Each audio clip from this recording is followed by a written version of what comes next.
মালয়েশিয়ায় বাংলাদেশি শ্রমিক নির্যাতন, ক্ষতিপূরণ ও ন্যায় বিচারের দাবিতে উত্তাল ঢাকা।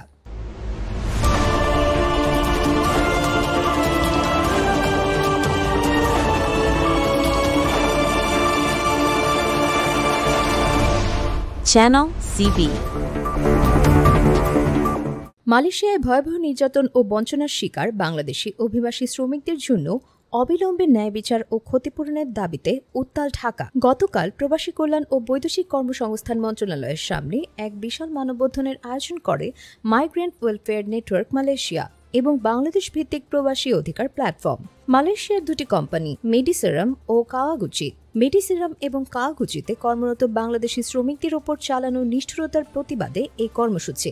বক্তারা এই শোষণকে আধুনিক দাসত্বের সঙ্গে তুলনা করে তীব্র নিন্দা জানান। তাদের অভিযোগ, মেডিসেরাম কোম্পানির শ্রমিকদের বছরের পর বছর বিলম্বিত বেতন, হুমকি, শারীরিক নির্যাতন এবং অমানবিক বাসস্থানের শিকার হতে হয়েছে। কোম্পানি তাদের পাসপোর্ট জব্দ করে রাখে এবং ওয়ার্ক পারমিট নবায়ন না করায় অনেকে অবৈধ হয়ে পড়েন। সম্প্রতি পারমিট নবায়ন ও বকেয়া বেতনের দাবি জানানোয় 15 জন শ্রমিককে জোরপূর্বক দেশে ফেরত পাঠানো হয়েছে বলে অভিযোগ। অন্যদিকে কাওয়াগুচি কোম্পানির শ্রমিকরা জানান, 2022 সাল থেকে তারা বেতন অনিয়মের শিকার।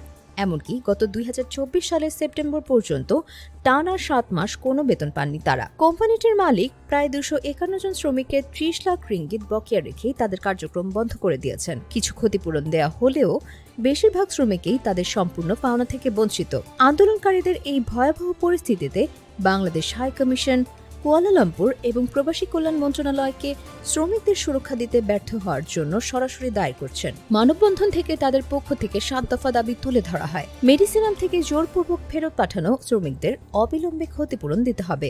সব ধরনের জোরপূর্বক প্রত্যাবাসন বন্ধ করতে হবে। ভুক্তভোগী শ্রমিকদের আইনি প্রক্রিয়ায় অন্য দায়িত্বশীল নিয়োগকর্তার কাছে স্থানান্তরের সহায়তা করতে হবে।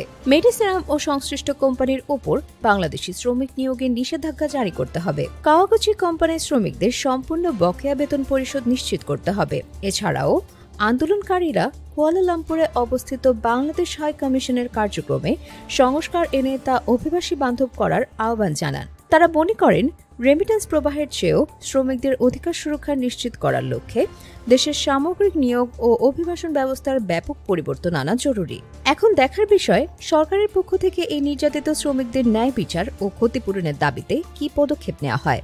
আন্তর্জাতিক মহলে এই ঘটনা দেশের ভাবমূর্তিতে কেমন প্রভাব ফেলে সেদিকে নজর থাকবে আমাদের। প্রতিদিন গুরুত্বপূর্ণ আপডেটের জন্য আমাদের চ্যানেলটি অবশ্যই সাবস্ক্রাইব করুন। Subscribe now for daily news and updates.